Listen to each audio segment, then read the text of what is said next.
Good morning, tribe, and welcome to the donut shop at the beginning of the world. My name is Dr. Mark Merriweather Vorderbruggen. Hi.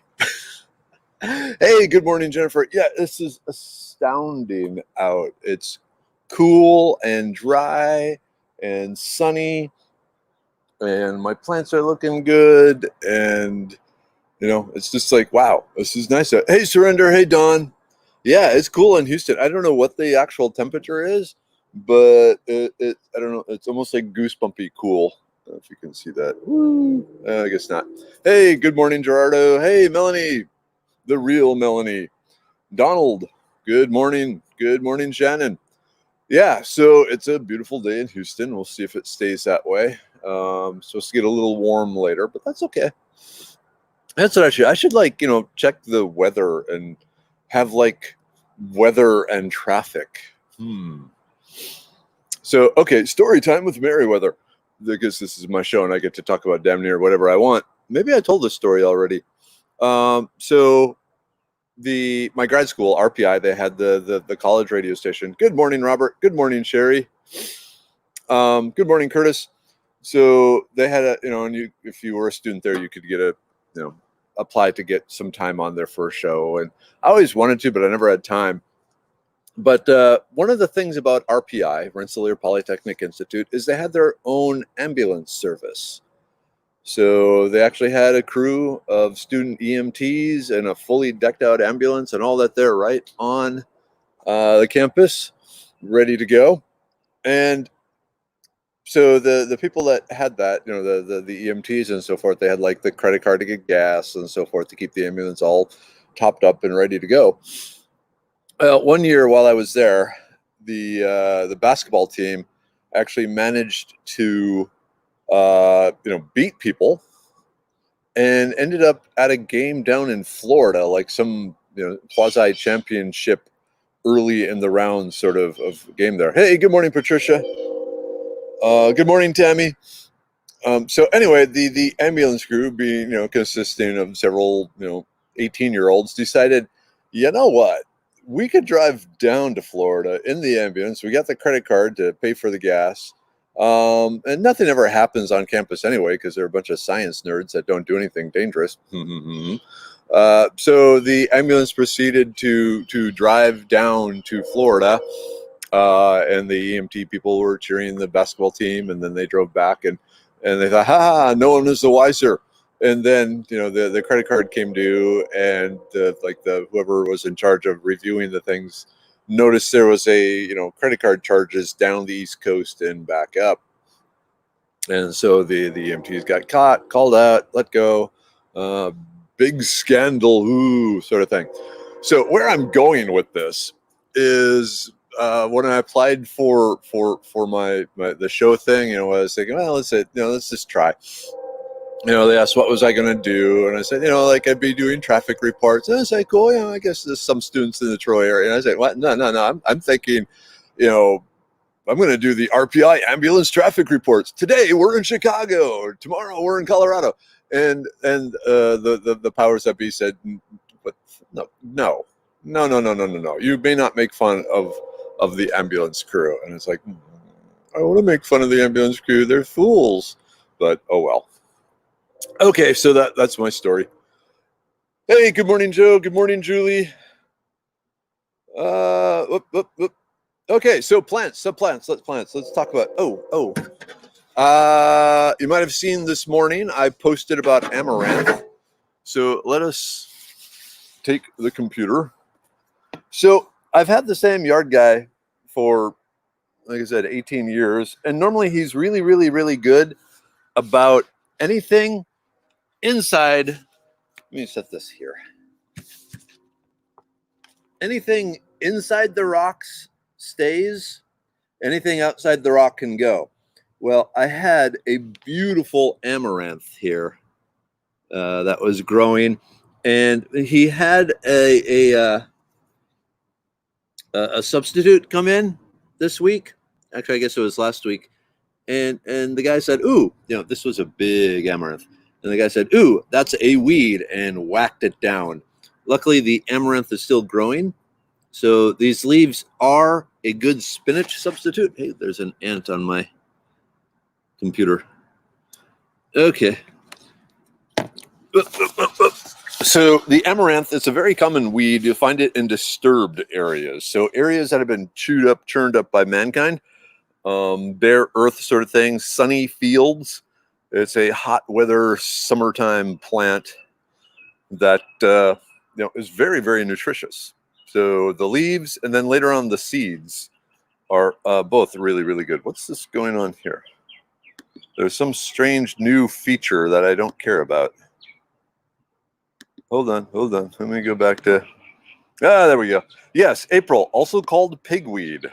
That's another common name for it. Though, because common names are somewhat annoying, sometimes there are certain places where people call lamb's quarter pigweed too. And lamb's quarter, it's looking a little wilty. Most of you have seen this before. So here's my lamb's quarter. I guess I need to keep the camera upright. Focus. So this is a pretty tall plant. Like here's it's like chest high on me, and I'm 6'5". And just to remind people, one of the identifying characteristics there, you see it, the purple armpit rot. So at where the branches join the stem, there's going to be this purple color. The other thing, the leaves, one of the other common names for this is goosefoot plant, because people think the leaves look like the foot of a goose. What else do we got going on in here? Let's see, the Turk's cap. So another one of my favorites here, the Turk's cap. Oh, hey, we can say hello to the dog. So we got the edible flowers, the edible leaves. Later on, there'll be edible fruit. Very, very, very tasty. Hello. It's time to say hi to the dog. Hello, dog. Hello, dog. How are you? I don't have any snacks for you right now. Okay. So one of the things I'm really, really happy about in my yard is my sumac.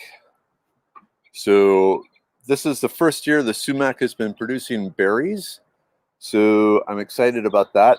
And if you're thinking sumac, poison sumac. Sumac is poison. No, that's a different sumac. That's where common names come into problems, but oh well. Poison sumac and edible sumac are two completely different plants. And if you go to the Foraging Texas website, you can see something. This is kind of cool. This vine here, this is called a groundnut. And if we dug up the soil underneath here, it'd be loaded with these really delicious tubers from which these vines are growing. But the vines are pretty much taking over all over. Hello, dog. Sorry, I had to signal the dog that I do not have a treat. And of course, my elderberry. This is some more lamb's quarter and the comfrey. And of course, the Meyer lemon.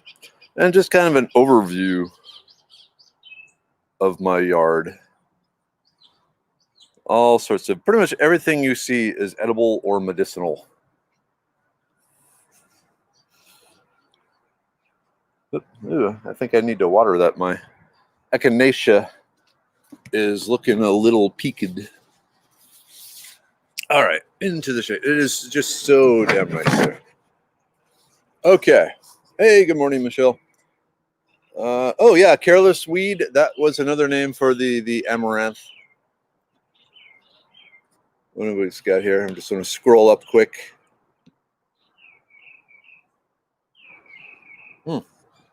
Ben Keys. Let's put this up here. Does wild amaranth have seeds that you can harvest? Yes, thousands of seeds that you can use. Just pretty much the same as quinoa,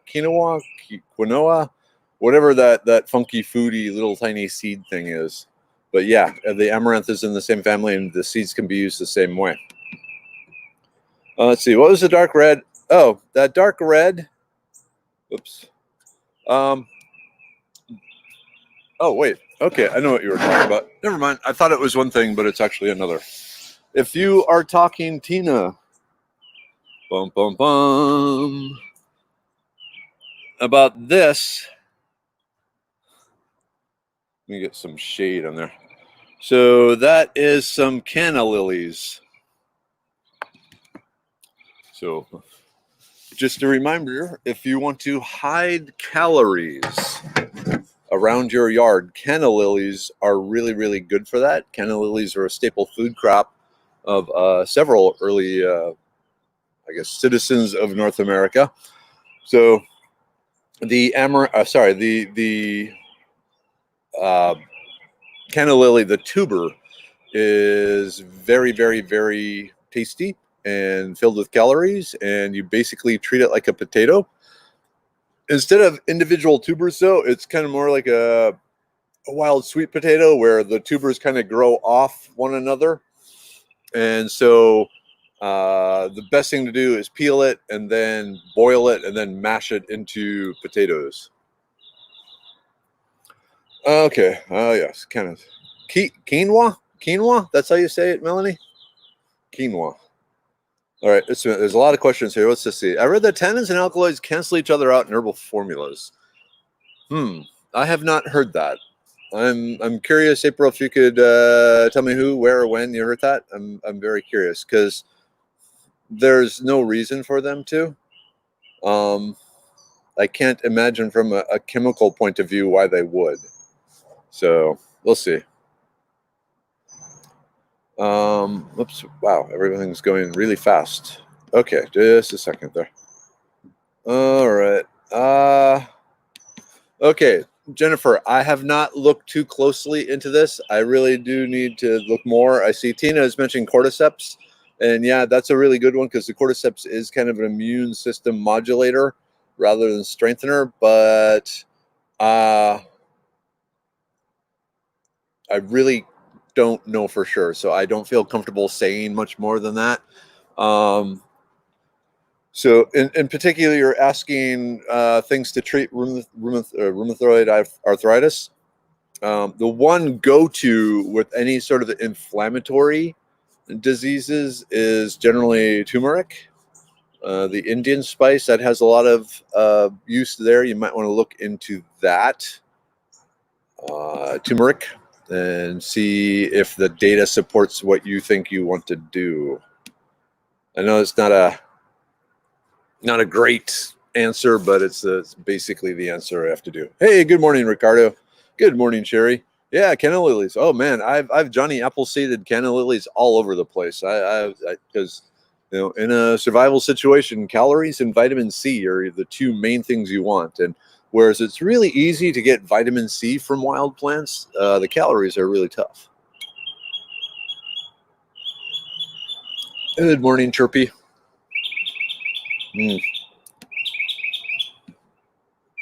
Hey, good morning, Mike. Let's see, man. There's actually a few mosquitoes out. Oh well, so be it. I'm tougher than them. Hey, good morning, Sherry. What else do we got going on here? Ooh, you know what? Where is that mushroom? No, that mushroom is gone. I'm hoping for some more rain. I had some interesting mushrooms pop up, and I need it to rain so they return so I can continue to identify them. I have some ideas what they might be, but I'm not positive. Okay, McGee, there's a great question. All right, I have red passion flowers. Does the variety matter when making tea with the flowers or leaves? Short answer, maybe. Long answer, the specific scientific studies were done using Passiflora incarnata, or the common passion vine flower. From a herbalist tradition, the flowers are considered more or less interchangeable. Use what you got. But from a scientific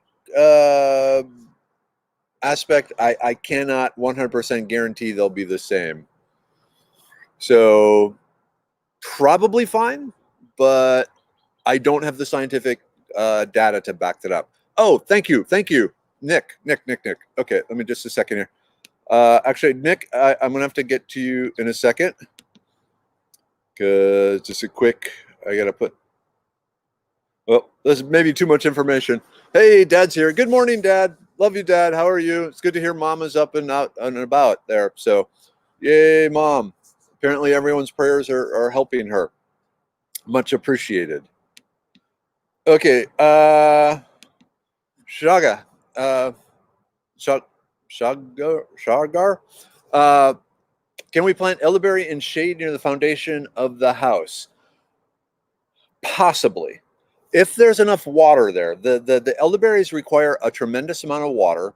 They really like being right next to streams and ponds and things like that.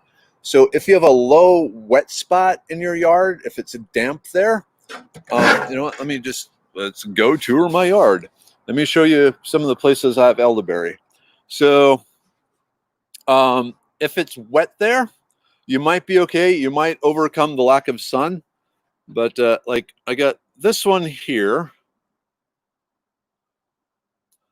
And this is, it's right between two houses. It gets like full sun for maybe 3 hours of the day, just as the sun is kind of coming over there.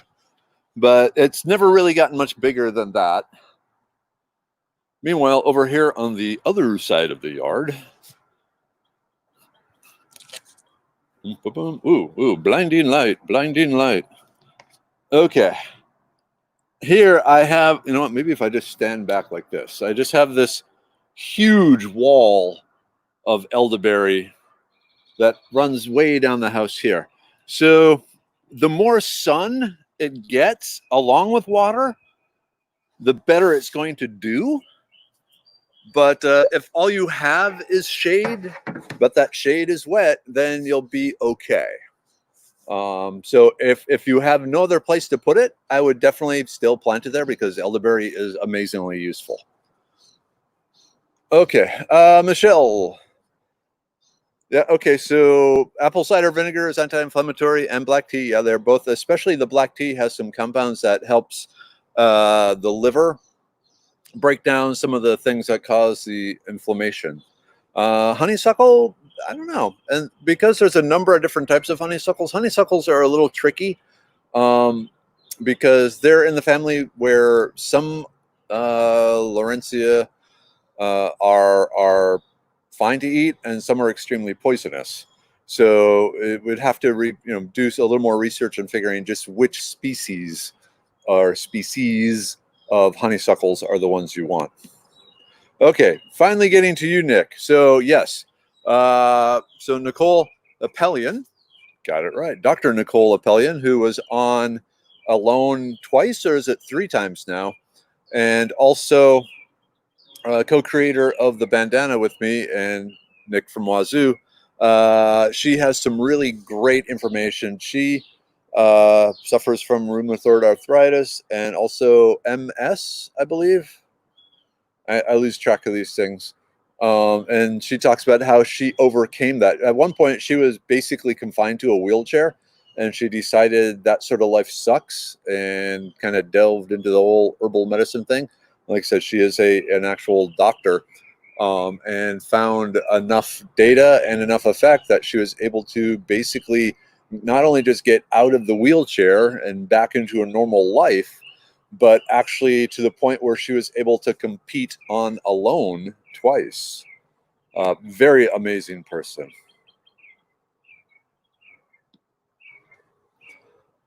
Okay. Let's see. Oops. Here's a good question. Besides using them for wattle fences or arrows, is there anything edible medicinal with bamboo? Friend has a bunch in his yard. Yeah. So a lot of the bamboos are edible. Bamboo shoots. If you go into the Asian markets, they sell the young shoots. They're kind of like water chestnuts. The tender part, you slice it up and you can cook it. You can even eat it raw. I think, if I remember correctly, and that's probably a 50% chance of me remembering correctly on this. I want to say bamboo needs to be cooked because there is an enzyme in it that can screw up something. But generally, if you look online, there's a lot of resources on how to slice and prepare bamboo. There's a whole art in Japan to cooking bamboo, down to the way you slice through it to make the rings. Think like little vegan calamari rings. But yeah, Ricardo is saying, yeah, bamboo shoots are delicious. Around here in Texas, we have the river cane, which is a very small. Well, it's only about the size of my pinky, but it can get like 18 feet tall. And in the spring, the shoots there are really tasty. Oh, what's this? You have the smartest yard I've ever seen. I've spent a lot of time back here, Sherry. This is 18 years. No. This is more than that. This is 20 years? Yeah. 21 years of work back here to create this little 30-foot by 70-foot wilderness adventure park with Chirpy, the leader. All right. Where is that? Oh, yeah. I haven't pickled the bamboo shoots, but I think they would be good. My usual pickling recipe is just the Ball Blue Book of Canning and Preserving pickled okra recipe. It's just a mixture of vinegar and sugar and salt and dill and water, and away you go. Hey, Kimberlyn, good to see you. Built on a rock, cooking on a campfire. Many a day has been spent doing that. Not out of necessity, though, just out of pleasure. Oh, Ricardo, man, I got to tell you. So I'm doing the Battle Mage blend with coffee, and for some reason, it tastes like pizza. It's really good. It's like coffee and pizza.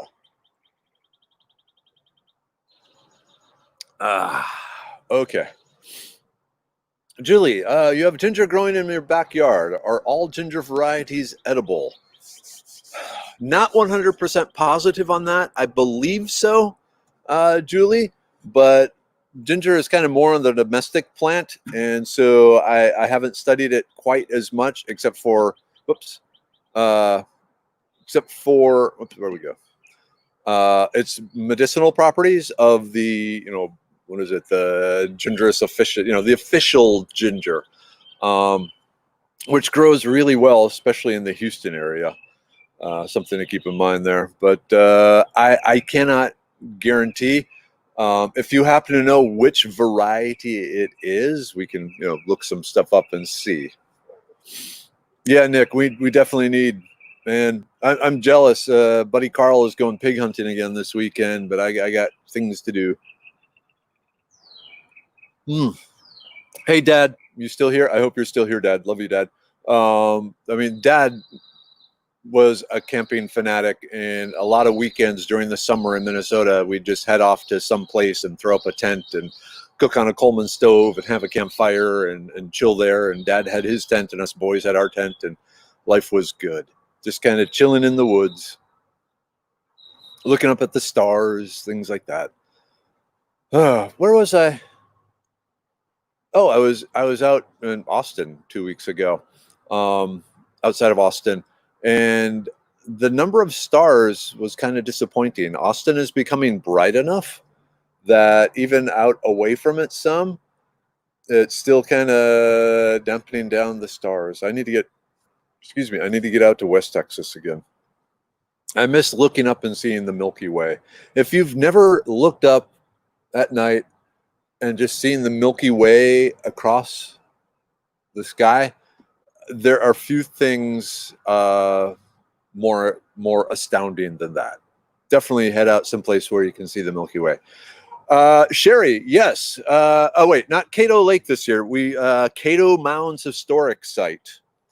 Cato Mounds Historic Site in Athens, Texas. I believe I'll be there October 4th. We got it set up. We just don't have a registration page created yet. But October 4th, usually at Cato Mounds Historic Site. I teach the first Saturday of October, and then I think the first Saturday of April. But yeah, and the stars. Yeah, stargazing. Hey, good morning, John. John Mark. Campfire. So let me just show you something. So if we walk through this trail, we have my campfire area. And it used to be, if you sat here on the table and then looked out, so it was a wall of bushes and trees there, so you couldn't see the house. It was like you were actually out in the woods. But I'm redoing a bunch of stuff, and not all the trees and stuff there were as productive as I wanted. So I'm replacing them with some more and a greater variety of plants. So I do have my little campfire area here, but it's not quite the same. I don't know if you can hear the cars and the train and chirpy and all that. Oh, Alto, not Athens. Thank you, Ricardo. I always get that screwed up. Let me throw this up there. Cato is in Alto, not Athens.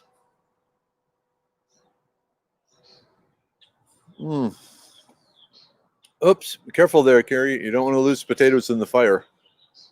Whoop, whoop, whoop. Oh, cool. Copper's. Let me put this up there. So there's a thing called the dark sky designation, and it's based on if you are there looking up how faint a stars can you see, and that's kind of a measurement of how dark does the night get there. You know, how close are city lights and things like that can interfere with seeing the more fainter stars. And Texas is one of the few states that actually has certain areas that are considered true dark, type dark skies, where basically you can see anything visible to the average human eye as if there was no lights anywhere. So it's really awesome. So those are the places. If you look up dark skies map, it'll bring up different parks and other locations across the U.S. where the sky is dark enough to see everything. Oh, April, Canyon of the Eagles is a campground on Lynx Lake. It has a telescope. Yeah, and actually, so I know Cato Mounds in Alto also does a telescope party several times a year. Even the Houston Arboretum does, but the Houston Arboretum, it's right there in the middle of Houston. And so, you don't see quite as much. Oh, Athens has an awesome dive park. I did not know that. Okay, so yeah, definitely, that has to be on your bucket list to look up and see the Milky Way. Works best if the moon is not up, because the moon, once it gets pretty dark, the moon gets really bright. So you want to go, schedule your trips, figure out when the moon will either set early at night or not rise until late in the morning, or just be not around at all. And that's when you want to go. I've been in places where there's no moon in the sky, but the Milky Way and all the other stars were so bright that I could actually read a book without a flashlight. It was astounding. That was out in Big Bend, way out in West Texas. Oh, okay. Chirpy says hi. Chirpy says drink.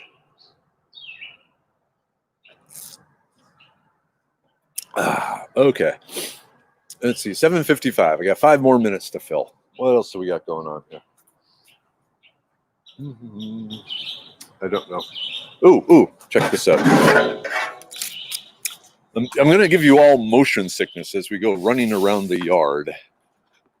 So the fig tree, doing really good here. So hopefully I'll have ripe figs in probably another month or so. And then I need to send a bunch to Mom, because my mom absolutely loves figs. So I dehydrate them and send them to her, and hopefully her stomach will be settled enough to eat them. Yes, Melanie is an astronomer. I should have remembered that. And you have your telescopes and everything. Uh, okay, if you're getting motion sick, remember to have agarita leaf tea. Okay, Patricia. Oh, good question. Okay, please tell us which is healthiest to drink, black tea or green tea. Here's the thing: they both have some really amazing benefits. Mostly overlap, not completely overlap. Um, so it really depends on what features you're looking for. And off the top of my head, I can't remember which is which, but I think the black tea. So the black tea is partially fermented and then roasted, whereas the green tea is basically just dried leaves. Um, so the green teas are going to have more of the natural compounds that appear in the leaves, whereas the black ones are going to be, like I said, there's change. There's the fermentation, it's yeast and stuff bubbling away, chewing up on things, breaking things down, and changing molecules that are in the plant into more bacteria friendly and fungi friendly type stuff. But in doing so, they're also creating different molecules that the body can use. I can't remember which is which. One is significantly higher in antioxidants. Remember, antioxidants, think of that as a DNA guardian. Because as normal life, oh, there goes Chirpy. A lot of what are called free radicals form. They're really reactive molecules that like to tear things apart. And in particular, if they get to the DNA, they start chewing that up. Worst case scenario is when you screw up the DNA, the cell just dies. But if it changes it just a little and you start getting mutations, you can start causing cancer. So free radicals are believed to be one of the a big source of different cancers. And so the antioxidants come and they grab and they destroy the free radicals before the free radicals can do any harm. So the one of the two, either the black or the green, I don't remember which. You know what? I need to. What's today? Today's Thursday. I probably won't have time to look into it today, Patricia, but that would be a really good topic for another show. Just a comparison of green tea versus black tea. So let's table this discussion. Patricia, send me a personal message to remind me to get back to the green tea, black tea sort of thing. So that could be good. Because I think that would be really interesting and useful because they both have really good powers, but like I said, they don't completely overlap. So a lot of it depends on what features you're looking for. All right. 7:59. Okay. Lots of other comments here. Okay, quick, April. Yeah. Does yerba mate have the antioxidants? Yes. Both the Yopan holly and the yerba mate also both have all sorts of really good antioxidants, the same sort of things that you would find in regular Sansanea tea. Okay, yep, flavins, tannins, those are also in there. Phenolic acids, a bunch of this stuff is in there. I need to run. So it's 8 o'clock here, and so I got lots going on. Cool. We managed to kill another half hour. Woo! Thank you, tribe. Always a fun thing. I will see you here again tomorrow. I have no idea what we're going to talk about. Probably plants or squirrels or worms or Lord knows what. But we'll figure something out. Okay. At that note, gotta run. Okay. Have a good one. Bye-bye. Broadcast.